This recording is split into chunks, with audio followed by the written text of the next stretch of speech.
चला, कालपर्यंतचे जे तू नवीन आहे का आज? अच्छा. कालपर्यंतचे जे व्हिडिओज आहेत ते मी काल आपल्या ॲपवर टाकलेत. यूट्यूब चॅनलला पण आहेत, ॲपवर पण आहेत. एकदम सिंपल व्हिडिओ आहेत, पण आता ते व्हिडिओ घरी स्टडी करणे आणि क्लासमध्ये करून घेणे याच्यामध्ये खूप मोठा डिफरन्स आहे. इथे आपण तुमची प्रिपरेशन करून घे. तुम्हाला आता जे अब्सेंट होते त्यांना घरी करावं लागतील, पण ठीक आहे. बेसिक्स आहेत, खूप वेळा रिपीट होतात. म्हणजे जोपर्यंत तुम्ही फिजिक्स शिकत राहणार तोपर्यंत हे बेसिक राहतीलच राहतील. असा एक चॅप्टर येणार नाही की त्या चॅप्टरमध्ये आपल्याला या गोष्टीचं काम नाही पडणार. विचार करा तुम्ही की असा एकही चॅप्टर असणार नाही की ज्या चॅप्टरमध्ये आपल्याला आतापर्यंत जे शिकलो ना पण त्याचं काम नाही पडणार. तेही आणखी व्हरायटी ऑफ डेप्थला पडेल. बरोबर आहे, वेगवेगळ्या वेजनी आपल्याला त्या पॉईंटचं काम पडेल, तर उपयोग होईल तुम्हाला. लास्ट जो आपण पॉईंट घेतला होता तो एकदा रिपीट करू आणि नंतर आपण पुढे कंटिन्यू करू. काय लास्ट पॉईंट होता? नाही, त्याच्या अगोदर मी काय सांगितलं होतं तुम्हाला की एखाद्या बॉडीला जर युनिफॉर्म मोशन कंटिन्यू करायची असेल, पण पहिले तर तुम्हाला काय समजलं पाहिजे? Uniform motion. कुठली? Uniform motion. कशाला म्हणतात युनिफॉर्म मोशन? बॉडी कशी धावत असेल? स्ट्रेट लाईनमध्ये. म्हणजे पाथ जो आहे तो काय असणार? Straight line. आणि बॉडीचा स्पीड जो आहे, व्हेलॉसिटी म्हटल्यापेक्षा स्पीड म्हणू, तर स्पीड जो आहे तो काय असणार? कॉन्स्टंट किंवा व्हेलॉसिटी कॉन्स्टंट. बघा, path, straight line, speed constant, या दोघांचंही मिनिंग आहे की व्हेलॉसिटी कॉन्स्टंट. कोण सांगेल दोन सेंटेन्स एकसारखे कसे आहेत? पाथ, स्ट्रेट लाईन आणि स्पीड कॉन्स्टंट आणि velocity constant both are equivalent. Velocity constant म्हटलं ते दोन्ही कसे येते? मला सांगा. Velocity possesses magnitude as well as direction. तुम्हाला इम्पॉर्टन्स समजत आहे? लहान गोष्टी आहेत पण त्याला खूप मोठं इम्पॉर्टन्स आहे. आणि हे न समजल्यामुळेच मग फिजिक्स कळत नाही. बघा, मी आपला क्वेश्चन काय आहे सध्या, काय करायची होती? Uniform motion.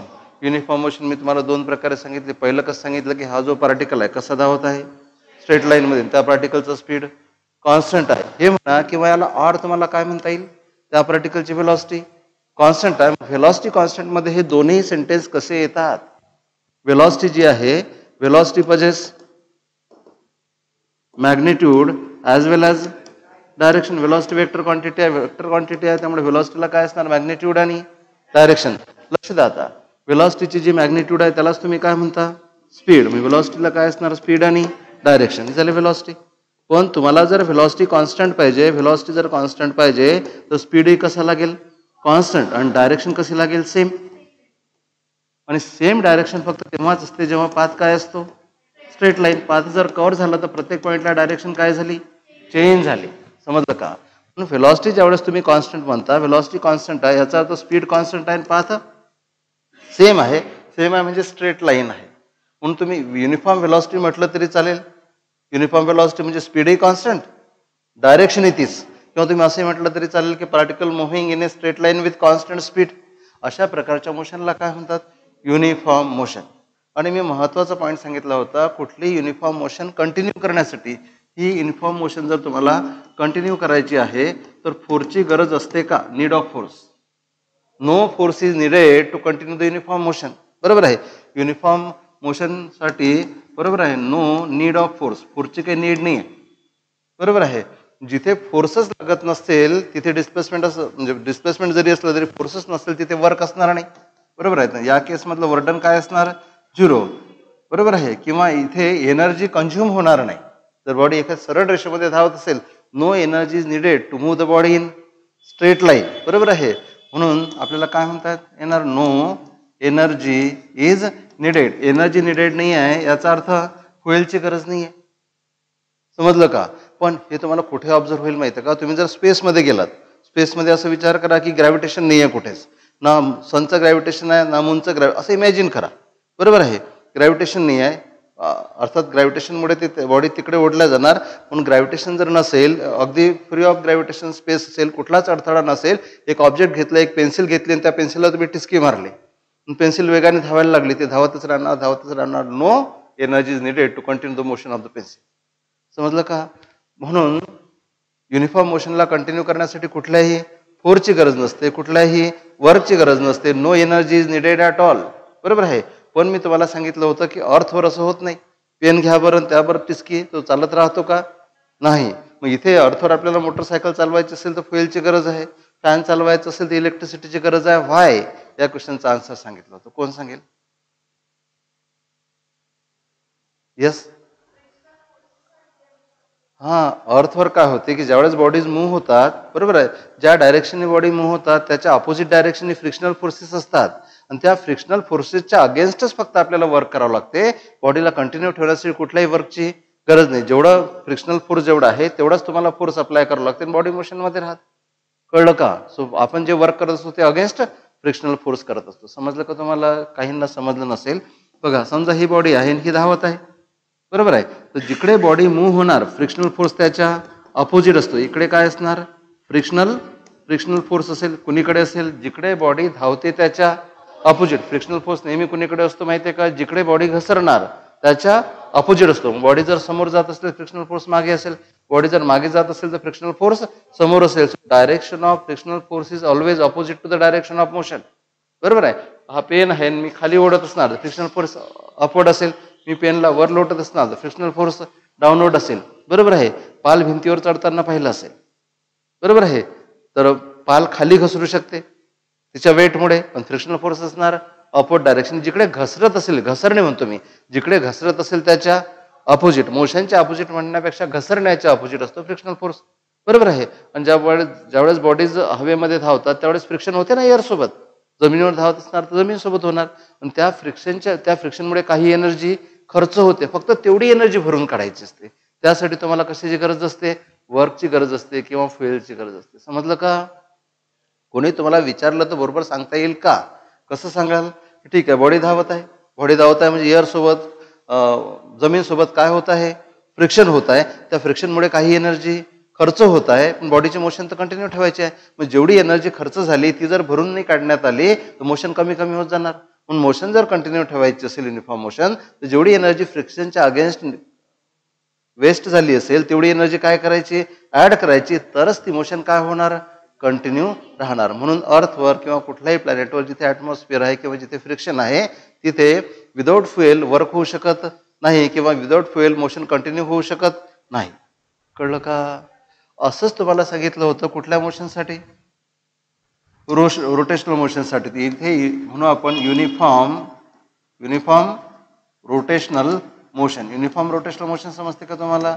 एखादी बॉडी आहे, समजा ही अर्थ आहे, अर्थ स्वतःच्या ऍक्सिस भोवती फिरत आहे, एकसारख्या स्पीडने फिरत आहे. स्वतः भोवती फिरणे त्या मोशनला काय म्हणतात? Rotational motion. सारख्या वेगाने फिरणे त्याला काय म्हणतात? Uniform rotational motion. अर्थचे मोशन युनिफॉर्म रोटेशनल मोशन आहे की नाही? अर्थला आज एक राऊंड पूर्ण करायला जेवढा वेळ लागतो उद्याही तेवढाच लागतो. असं होते काय? 3 दिवस झोपूनच राहिले ना, दिवसच नाही निघाला.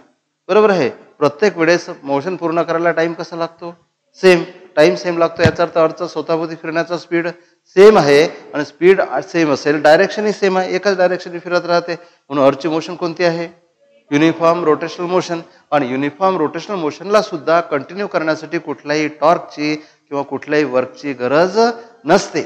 बरोबर आहे. अर्थ पहा ना, कित्येक वर्षापासून स्वतःभोवती फिरून राहिली. असं झालं का अर्थ स्लो होणार आहे, मोटर लावावं लागतील, एनर्जी द्यावं लागेल? No energy is needed, no torque is needed. समजलं का? बरोबर. पण तुम्ही अर्थ बॉल फिरवा बरं टाईलवर, असा बॉल फिरून द्या टाईलवर, मग काय होणार? थोड्या वेळाने तो कमी कमी होत राहणार. जर तुम्हाला त्याला कंटिन्यू फिरवायचं असेल तर मोटर लावावं लागेल. बरोबर आहे. मग ती मोटर कशासाठी लावली? ज्यावेळेस तो बॉल फिरेल आजूबाजूची एअर खालची टाईल यांच्यामध्ये फ्रिक्शन असणार, त्या फ्रिक्शनमध्ये एनर्जी वेस्ट होणार आणि ती एनर्जी भरून काढण्यासाठी तुम्हाला एनर्जी सतत सप्लाय करावं लागेल. हा जो फॅन फिरत आहे त्याच्यामध्ये मोटर लावलेली आहे, आपण सतत त्याला इलेक्ट्रिसिटी देऊन राहिलो. मग एकदा पहिले फॅन थांबलेला होता, थांबलेल्या फॅनला मोशनमध्ये आणण्यासाठी एनर्जी लागेल. पण एकदा तो मोशनमध्ये आला की त्याला स्वतःची मोशन कंटिन्यू ठेवण्यासाठी एनर्जी लागणार नाही. तिथे एनर्जी कशासाठी लागेल? तिथे जे अपोजिशन्स असतील, काय अपोजिशन असेल? आजूबाजूची एअर त्या फॅनच्या ब्लेडला अपोज करते. त्या फॅनच्या आतमध्ये जे काही कंपोनंट्स आहेत त्याच्यामध्ये फ्रिक्शन होत असेल, तर फ्रिक्शन त्या फॅनच्या मोशनला अपोज करते आणि तिथे काही एनर्जी वेस्ट होते. ती एनर्जी भरून काढण्यासाठीच फक्त इलेक्ट्रिसिटी सप्लाय करावं लागतं. म्हणजे एकदा मोशन युनिफॉर्म झाली, लक्षात महत्वाचं काय ठेवायचं? युनिफॉर्म. एकदा मोशन युनिफॉर्म झाली की एक्स्ट्रा एनर्जी जी तुम्ही सप्लाय करून राहिले ती फक्त मोशनला कंटिन्यू ठेवण्यासाठी तर आहेच अर्थात ती, पण ते कशामुळे सप्लाय करावं लागून राहिली? जी एनर्जी तिथे वेस्ट होऊन राहिली तो वेस्ट भरून काढण्यासाठी तुम्ही एनर्जी सप्लाय करून राहिला. तुम्हाला जर असं म्हटलं की एका सेकंदात किती एनर्जी वेस्ट होत आहे, तुम्ही जेवढी एनर्जी स्पीड कॉन्स्टंट आहे, तुम्ही जेवढी एनर्जी एका सेकंदात सप्लाय करून राहिले तेवढीच एनर्जी एका सेकंदात वेस्ट होऊन राहिली. आता त्याला वेस्ट म्हणणं चुकीचंही आहे, कारण की आपल्याला हवा लागून राहिली त्याला वेस्ट नाही म्हणू शकत. पण तिथे तर वेस्ट झाली मोशनच्या दृष्टीने विचार केला तर. समजत आहे का? ओके, हे सांगितलं होतं. नंतर तुम्हाला सांगितलं होतं टॉर्क बद्दल. जसं एखादी बॉडी थांबलेली आहे त्या बॉडीला मोशनमध्ये आणण्यासाठी फोर्सची गरज असते, पण एखादी बॉडी मोशनमध्ये आहे, युनिफॉर्म मोशनमध्ये, तर युनिफॉर्म मोशन कंटिन्यू ठेवण्यासाठी फोर्सची गरज नसते. तसंच एखादी बॉडी जर थांबलेली आहे, त्या थांबलेल्या बॉडीला जर रोटेट करायचं आहे, बरोबर आहे, तर ज्या क्वांटिटीची गरज असते त्याला आपण काय म्हणतो? Torque. So torque is the quantity needed to produce the rotational motion. Body थांबलेली आहे, पण त्या बॉडीला काय करायचं आहे? फिरवायचं आहे. फॅन थांबलेला आहे, तुम्ही ज्यावेळेस बटन दाबता फॅन फिरायला लागतो. फॅन फिरायला लागतो, तुम्ही गोल फिरून राहिले फॅनला मोटरच्या सहाय्यानं. म्हणजे काय नेसेसरी आहे? टॉर्क. मग टॉर्कची गरज काय? थांबलेल्या बॉडीला मोशनमध्ये आणण्यासाठी टॉर्कची गरज आहे. एवढंच नाही, जर बॉडी युनिफॉर्म रोटेशनल मोशनमध्ये असेल आणि त्या बॉडीचा स्पीड वाढवायचा असेल किंवा स्पीड कमी करायचं असेल किंवा डायरेक्शन बदलायची असेल तरी सुद्धा टॉर्कची गरज असते. मग तुम्हाला विचारलं की व्हॉट इज टॉर्क, तर काय सांगाल? फक्त एक नका सांगू की रोटेशनल मोशन प्रोड्यूस करण्यासाठी टॉर्कची गरज आहे. फक्त प्रोड्यूस करण्यासाठीच आहे का? आता बॉडी रोटेशनल मोशनमध्ये आहे, स्पीड वाढवायचा आहे. तुमची सायकल चालू आहे, चाका रोटेशनल मोशनमध्ये आहे, तुम्हाला स्पीड वाढवायचं, तुम्ही जोरजोराने पॅडल माराल, बरोबर. कशामध्ये? त्या पॅडल मारल्यामुळे टॉर्क क्रिएट होणार.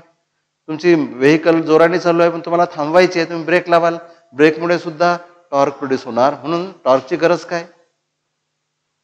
रोटेशनल मोशनला प्रोड्यूस करण्यासाठी किंवा रोटेशनल मोशनमध्ये चेंज करण्यासाठी. चेंज करणे म्हणजे थांबलेली आहे तर प्रोड्यूस करणे म्हणजे चेंज करण्याचा एक प्रकारचा, बरोबर. कशाची गरज आहे? टॉर्कची गरज आहे. So torque is that quantity which is needed to produce rotational motion and to change the rotational motion. Rotational मोशनला चेंज करण्यासाठी किंवा रोटेशनल मोशनला प्रोड्यूस करण्यासाठी ज्या गोष्टीची गरज आहे that is called as torque. तुम्ही दार बंद किंवा सुरू करता, बरोबर आहे, तर दार काय होत आहे? असं उचलून ठेवता का बाजूला? नाही. तुम्ही काय करता? दाराला रोटेट करता ना, दाराला रोटेट करता. रोटेट करता म्हणजे कशाची गरज आहे? टॉर्कची गरज आहे, बरोबर. काल मी तुम्हाला सांगितलं होतं. तर म्हणून हा टॉर्क काढतात कसं हे तुम्हाला काल सांगितलं होतं, पण तरी एकदा आपण क्लिअर करून घेऊ ते टॉर्क काढतात कसा. आणि नंतर तुम्हाला काही मी बेस्ट एक्झाम्पल्स हे सांगतो. ही एक बॉडी आपण घेतली होती आणि या बॉडीवर काय अप्लाय केलेला होता आपण? फोर्स. आणि हा फोर्सची जी डायरेक्शन होती या लाईनला आपण काय म्हटलं होतं? ही बॉडी आहे, इथे खिडा लावलेला आहे, त्याला ही टांगलेली आहे, ती मूव्ह होऊ शकते. त्याला डिस्प्लेस करण्यासाठी, थोडं रोटेट करण्यासाठी आपण काय अप्लाय केला? फोर्स. आणि ही फोर्सची जी लाईन कंटिन्यू केली या लाईनला आपण काय म्हटलं होतं? Yes, line of action of force. Force ज्या डायरेक्शनने ऍक्ट झाला ती डायरेक्शन म्हणजे त्याला काय म्हणतात? Line of action of force. Line of action of force. कळलं का? ज्या डायरेक्शनने फोर्स ऍक्ट झाला ती दिशा जर कंटिन्यू केली तर that is called as line of action of force, बरोबर आहे. ही झाली line of action of force. आणि काय करायचं? इथे हा ऍक्सिस जिथे हा टांगलेला असेल, समजा इथे टांगलेला आहे तर हा काय झाला? ऍक्सिस. इथे समजा टांगलेला असेल तर हा काय झाला? ऍक्सिस, बरोबर आहे. समजलं का? ज्या पॉईंट मधून बॉडी गोल फिरत असेल तो पॉईंट काय झाला? ऍक्सिस. सरळ सरळ आपल्याला समजेल अशा तऱ्हेनं घ्यायचं. कॉम्प्लिकेटेड ऍक्सिसची डेफिनेशन पार्ट आहे, ऍक्सिस म्हणजे काय ओळखता येत नाही तसं करण्यात किती अर्थ नाही, आपल्याला समजलं पाहिजे, बरोबर आहे. हा झाला ऍक्सिस. काय करायचं? ऍक्सिस पासून लाईन ऑफ ऍक्शनवर एक काय टाकायचा? परपेंडिक्युलर टाकायचा. आणि त्या परपेंडिक्युलरची लेंथ मोजायची किती आहे. आणि म्हणून जर तुम्हाला टॉर्क काढायचा असेल तर हा घ्यायचा फोर्स आणि त्या फोर्सला ते जे परपेंडिक्युलर डिस्टन्स आहे त्यांनी काय करायचं? मल्टिप्लाय. तर हा काय झाला? टॉर्क. समजलं? तुमच्यासाठी नवीन क्वांटिटी. जांभा येत आहे? चहा बोलवायचा का? अरे बोलायचं का? काही सांगा. Okay, so force multiplied by काय होणार? Perpendicular distance, F into R. समजलं का? यावरून तुम्हाला युनिट सांगता आलं होतं. कोण सांगेल? आता पाठ करणं तर सोडूनच द्यायचं आपल्याला. फोर्स कशामध्ये मोजतात? न्यूटनमध्ये. म्हणजे तुम्ही चुका बरं राहता, माहिती आहे सगळं तुम्हाला. फोर्स कशामध्ये मोजतात? न्यूटनमध्ये. आर काय आहे? डिस्टन्स. डिस्टन्स कशामध्ये मोजतात? मीटरमध्ये. मग या टॉर्कचं युनिट काय झालं? Newton metre. न्यूटन मीटरलाच आपण जूल सुद्धा म्हटलं होतं, पण टॉर्कचं युनिट जूल नाही सांगायचं. म्हटलं चुकणार नाही 100%, पण जूल एनर्जीचं युनिट असते. न्यूटन मीटर टॉर्कचं युनिट असते. न्यूटन मीटर आणि जूल सारखेच असतात. समजलं का? हा काय झाला? टॉर्क. ओके. आता बघा, तुम्हाला एक माहिती असलेलं एक्झाम्पल तुम्ही विचार केला. इकडे बोर्डवर लक्ष द्या. समजा हे दार आहे, तुमच्या घराचं दार, ठीक आहे, आणि हे आपल्या क्लासचं दार. एक फट लहान एक फट मोठं आहे. हे दार आहे, ठीक आहे. आणि इथे याला इंजेस लावलेले आहेत. इंजेस समजतात ना? इंजेस, जिथे तो दरवाजा रोटेट होतो ते काय झाले? हिंजेस. आणि मला सांगा, हँडल कुठे लावलेलं असते? कोणी इथे हँडल लावलेलं पाहिलं का? हिंजेसच्या जवळ हँडल. मधात पाहिलं का? मग कुठे लावलेलं असते हँडल? एकदम टोकावर हँडल लावलेलं असते. कोणी सांगू शकेल का की हँडल टोकावरच का असते, मधात का नाही लावलं? एखादा मिस्त्री असा नाही पाहिला? हा, मला सांगा, या दरवाजाला हा काय आहे? रेषा रेषा आहेत का ह्या? दिस इज डोर. बरोबर आहे. इथे इथून हा असा उघडणार आहे पल्ला. बरोबर आहे. हे काय आहे? हँडल. आता असंच असणार आहे वर्षभर. पॉइंट काढला तर अर्थ असणार. बरोबर आहे. रेषा काढली तर हँडल असणार. आडवी रेषा काढली तर मोटरसायकल असणार. बरोबर, तुमचं लक्ष पाहिजे. हे काय काढलेलं आहे आपण? हँडल. बरोबर आहे. या दरवाजाला आपल्याला उघडायचं किंवा बंद करायचं आहे. उघडण्यासाठी किंवा बंद करण्यासाठी म्हणजे याला आपण रोटेट करून राहिलो. रोटेट करण्यासाठी गरज कशाची असते? टॉर्कची. आणि हा टॉर्क काय असतो? Force multiplied by perpendicular distance. मला सांगा, तुमच्या हाताचा फोर्स तर जेवढा आहे तेवढाच आहे. दार असं नसं करून उघडाल का तुम्ही? बरोबर आहे. नाही, एकदम 2-3 जण या दरवाजा उघडायचा आहे असं की असते का? सिंगल जेवढा फोर्स आहे तेवढाच नॉर्मल वापरतो ना आपण. फोर्स तर फिक्स्ड आहे. बरोबर आहे. पण जेवढं दार मोठं, बरोबर, तेवढा त्याला उघडण्यासाठी लागणारा टॉर्क जास्त लागेल. बरोबर आहे. मला सांगा, फोर्स तर फिक्स आहे ना. मग जर तुम्हाला टॉर्क वाढवायचं असेल, तुम्हाला काय वाढवावं लागेल? आर. जेवढा आर वाढवाल तेवढा टॉर्क वाढेल. जेवढा टॉर्क वाढेल तेवढं डोर सहज उघडेल किंवा सहज बंद होईल. म्हणून इथे बघा ना, हा झाला ऍक्सिस है ना, हा झाला ऍक्सिस, हा ऍक्सिस आहे. आणि हे काय झालं? ते परपेंडिक्युलर डिस्टन्स. इथे तुम्ही काय लावून राहिले? फोर्स. इथे फोर्स लावून राहिले. आणि म्हणून हा फोर्स तुम्ही जेवढा टोकावर लावणार तेवढा आर वाढणार. जेवढा आर वाढला तेवढा टॉर्क वाढणार. आणि जेवढा टॉर्क वाढला तेवढं दार सहज उघडणार किंवा सहज बंद होणार. म्हणून टॉर्क जास्त प्रोड्यूस करण्यासाठी आपण फोर्स नाही बदलू शकत. आपल्या हाताचा फोर्स फिक्स्ड आहे. एका लिमिटच्या पलीकडे आपण अप्लाय नाही करू शकत. पण अप्लाय करायचं नाही आपल्याला, त्यात एनर्जी पण खर्च करायची नाही. म्हणून जेवढा आर जास्त तेवढा फोर्स जास्त, तेवढा टॉर्क जास्त. जेवढा टॉर्क जास्त तेवढं डोर सहज उघडेल किंवा सहज बंद होईल. म्हणून जे हँडल असते ते टोकावर लावलेले असते. बरोबर आहे. मध्ये कोणी हँडल नाही लावणार. हिंजेसच्या जवळ तर कोणीच नाही लावणार. आणि समजा लावलं, एखाद्या वेळेस तुम्ही काय करा की गंमतच ना, हिंजेस जवळ फोर्स अप्लाय करून पहा, तुमच्याकडनं दार उघडणार नाही किंवा खूप सारा फोर्स लावावा लागेल तर कुठे दार उघडेल. समजलं का? ते दार बंद करायचं आणि कुठून उघडायचं माहिती आहे का? इथे बंद केलं आणि इथे फोर्स लावून पाहायचा. बरोबर आहे. तुम्हाला असं वाटेल काय झालं आपल्याकडनं दार पण नाही उघडत आहे.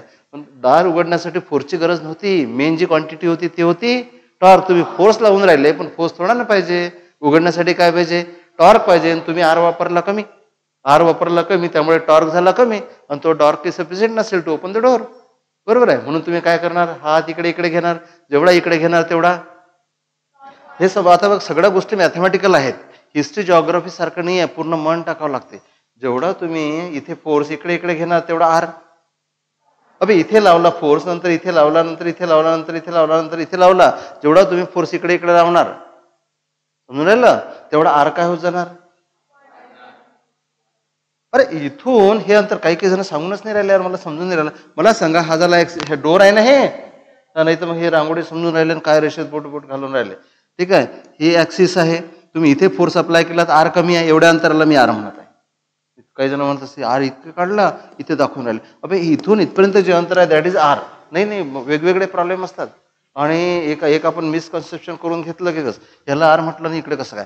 इथून जिथे तुम्ही फोर्स अप्लाय करता दॅट इज आर. पण पहिल्यांदा आर एवढा आहे, नंतर आर एवढा आहे, नंतर आर एवढा आहे. आता काही जण म्हणतील हे काय होतं? मग ते आरच आहे नाही का? मग तुम्ही जेव्हा तुम्ही फोर्स दूर अप्लाय करता, आर काय होत जातो? वाढत जातो. आर वाढला तर टॉर्क वाढत जातो. टॉर्क वाढत गेला तर जेवढा ओपन करण्यासाठी पाहिजे तेवढा झाला की डोर ओपन होणार. समजलं का? पण डोर ओपन करण्यासाठी कशाची गरज असते?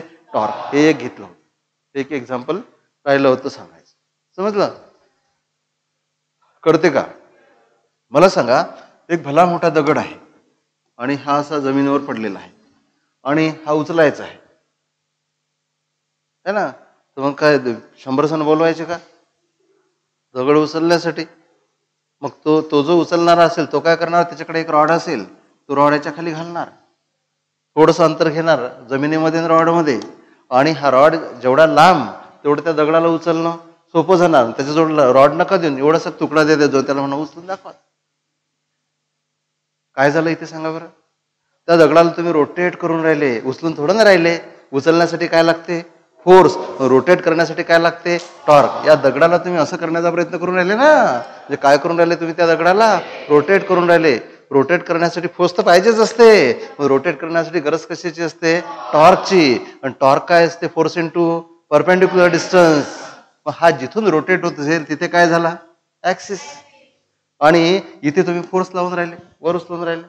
मग हे अंतर जेवढं जास्त, हे अंतर, अंतर म्हणजे आर, जेवढं अंतर जास्त तेवढा टॉर्क जास्त, जेवढा टॉर्क जास्त तेवढा तो दगड सहज पलटी होणार. बरोबर आहे. मोठ्या दगडाखाली जो छोटा रॉड घातला आणि तो म्हणाला उचलून पाहतो, तो होणार नाही. दुसरा कोणीतरी शहाणा माणूस येणार, त्याला टॉर्कही माहित नाही आहे काय आहे, तर पण तो मोठा रॉड घालणार त्याच्या खाली आणि पलटी मारणार त्या दगडाला. समजून राहिलं का. तुम्ही कन्स्ट्रक्शन जे असतात तिथे काही ठिकाणी ते बेंड वगैरे करताना पाहिलं असेल तुम्ही, रॉड बेंड करतात.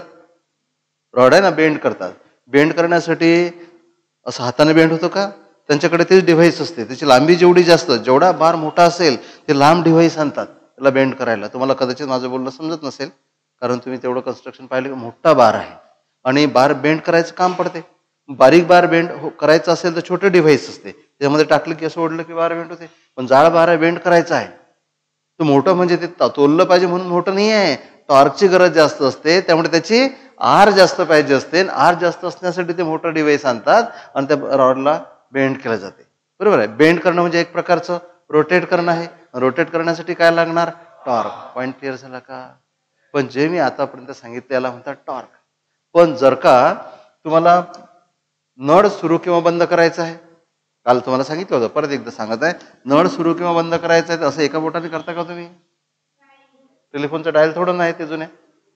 काय करता तुम्ही, दोन्ही हाताने याला असं फिरवता किंवा असं फिरवता ना. हा, इथे ज्यावेळेस तुम्ही याला फिरवता असं, त्यावेळेस तुम्ही दोन्ही डायरेक्शनने काय अप्लाय करता, फोर्सेस अप्लाय करता. इकडेही फोर्स आणि इकडेही फोर्स. रेग्युलेटर फिरवता, नळ फिरवता, बरोबर आहे. त्यावेळेस तुम्ही फोर्स अप्लाय, किती फोर्स अप्लाय करता, दोन फोर्स अप्लाय करतात. त्यावेळेस त्याला टॉर्क नाही म्हणत, त्याला काय म्हणतात, मोमेंट ऑफ कपल, किंवा जस्ट त्याला कपल म्हटलं तरी चालेल. कपल का म्हटलं, दोन फोर्सेस आहेत आणि तेही इक्वल अँड अपोजिट आहेत, है ना. इक्वल अँड अपोजिटच पाहिजे ना, तरच कपल म्हणतात ना.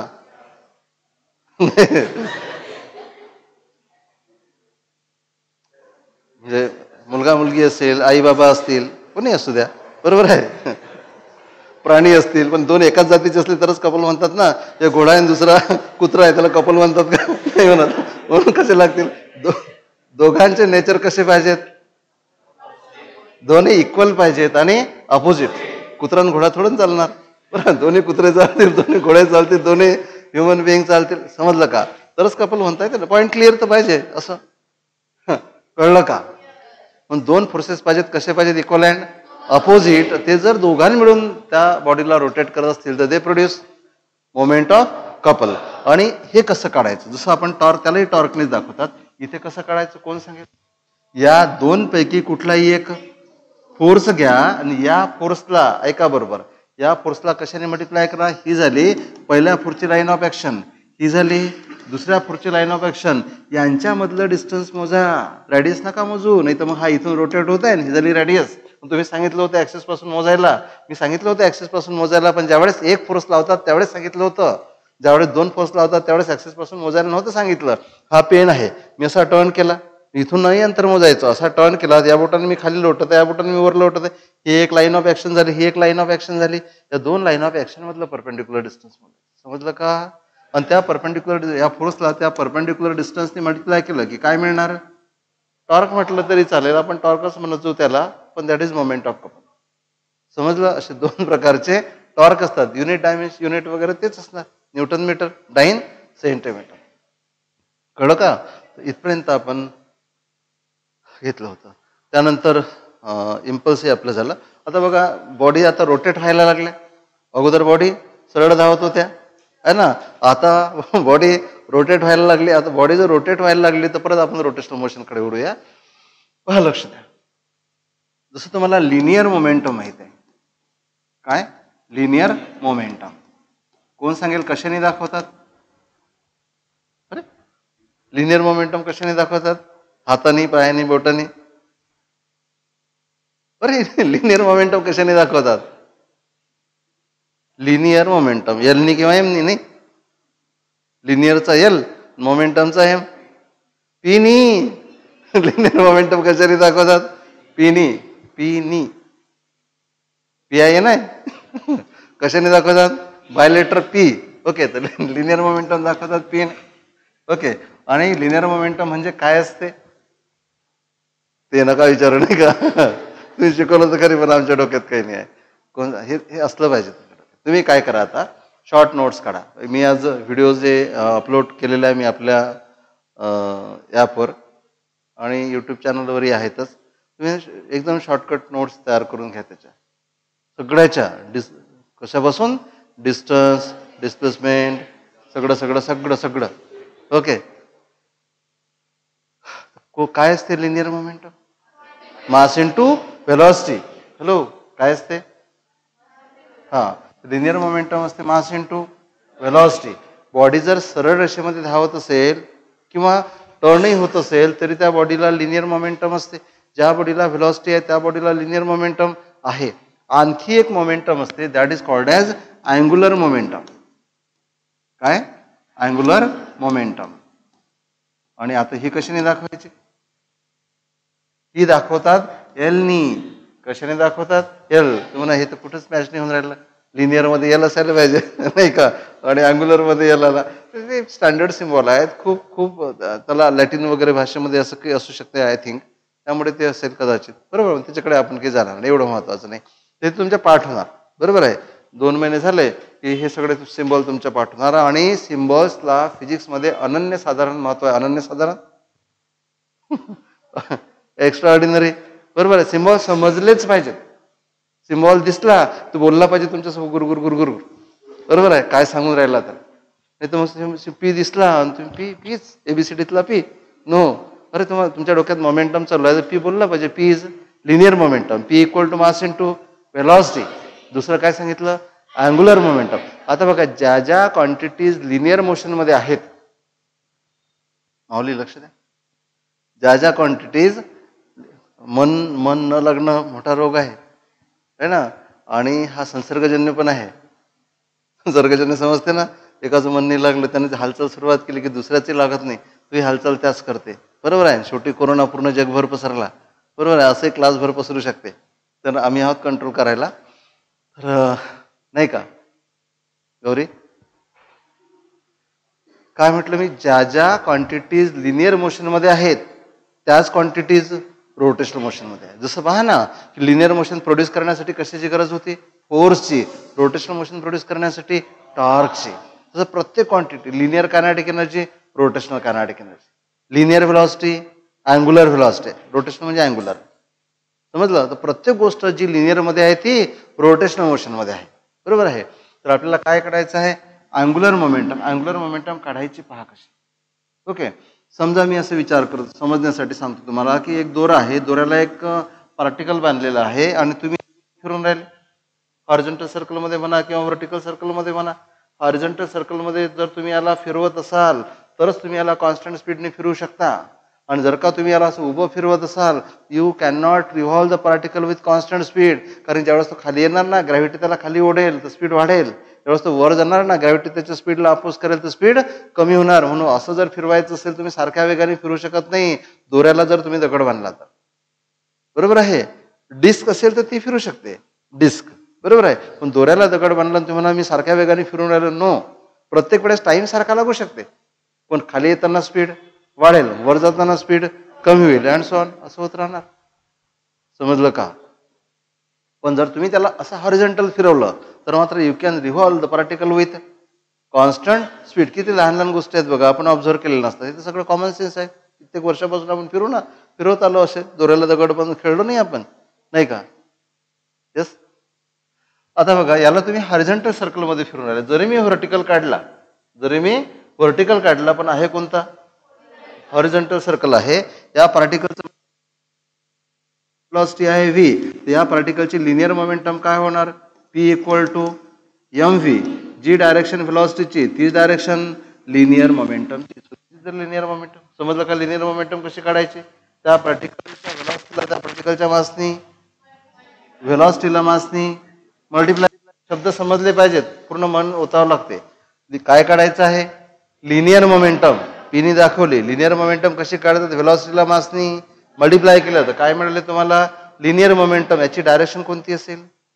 जी डायरेक्शन व्हेलॉसिटीची तीच डायरेक्शन लिनियर मोमेंटमची. खाली डोकं घाला. जी व्हेलॉसिटीची, तिला आवाज दे, जी व्हेलॉसिटीची तीच लिनियर मोमेंटमची. व्हेलॉसिटीची डायरेक्शन कशी असते? टँजन्शियल. हे टँजंट काढली है ना, टँजंटच आहे ना हे, की आरो काढला? रॉकेट आहे का? No, tangential direction. बरोबर आहे. ही डायरेक्शन टँजन्शियल आहे, ही डायरेक्शन लिनियर व्हेलॉसिटीची आहे, ही डायरेक्शन लिनियर मोमेंटमची आहे. पण आपल्याला कोणती मोमेंटम पाहिजे? Angular momentum. इकडे लक्ष द्यायचं बोर्डवर पूर्ण. अँग्युलर पाहण्यात तर खूप, पाहिल्याशिवाय थोडं समजणार.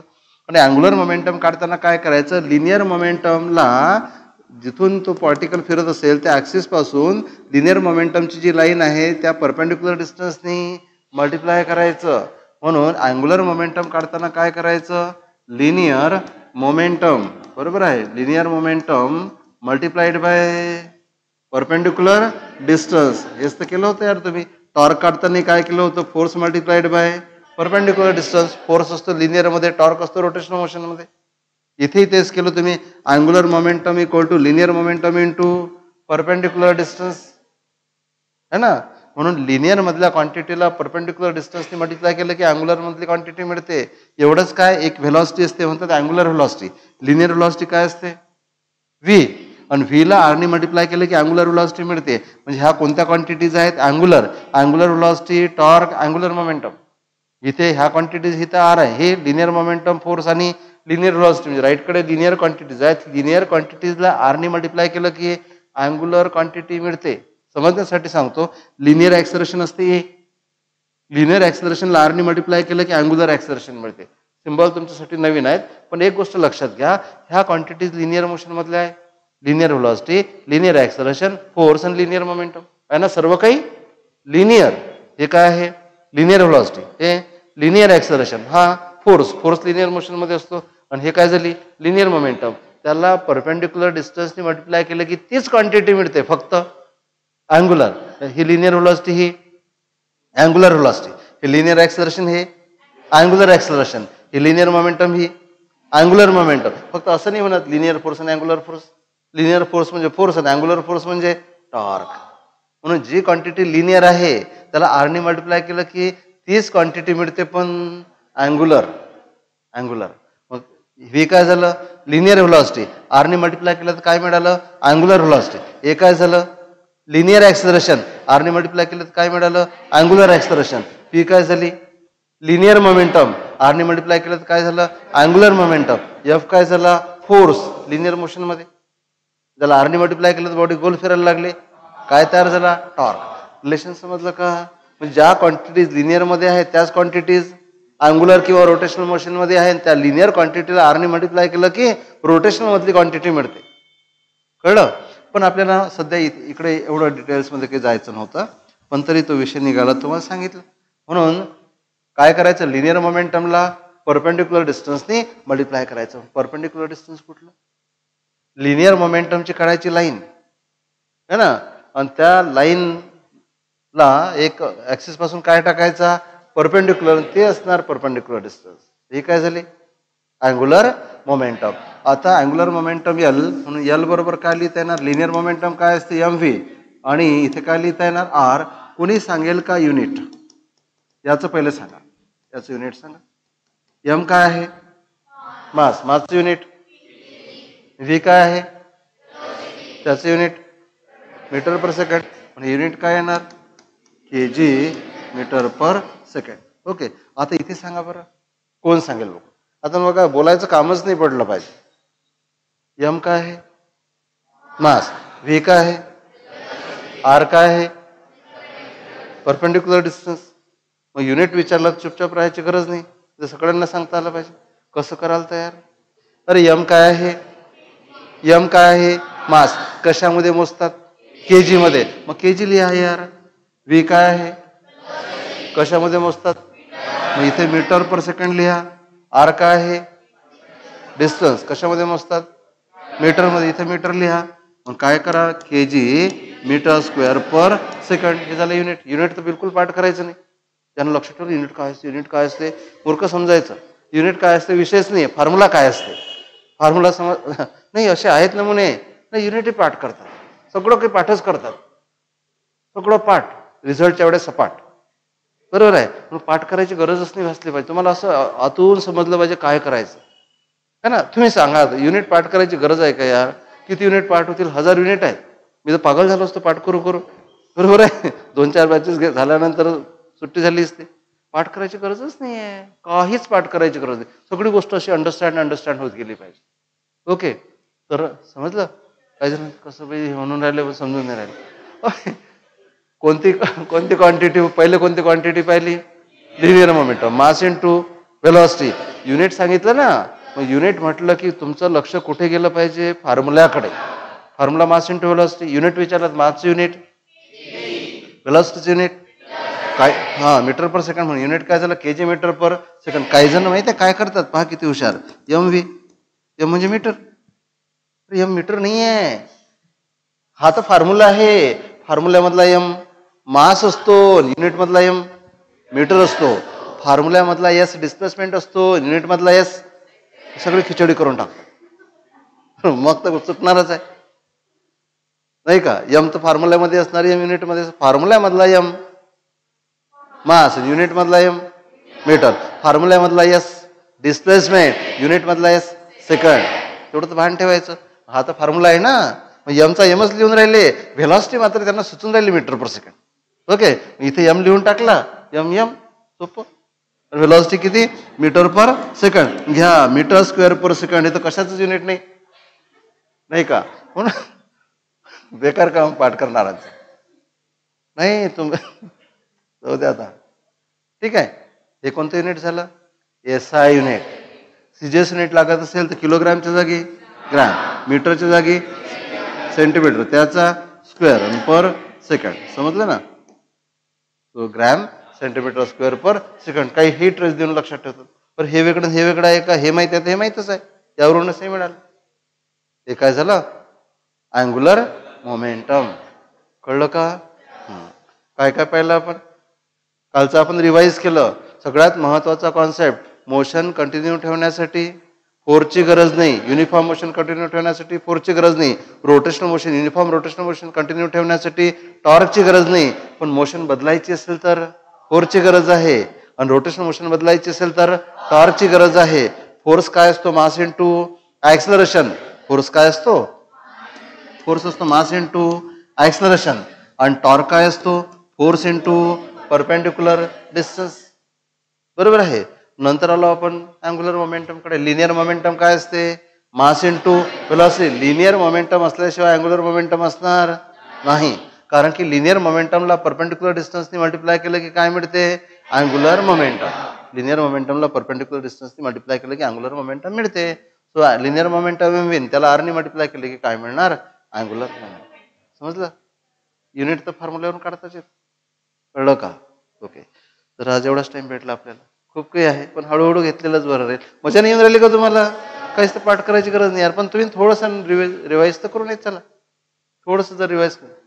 अंडरस्टँड झालं आजचं? तुम्ही होता तसं फाउंडेशनला.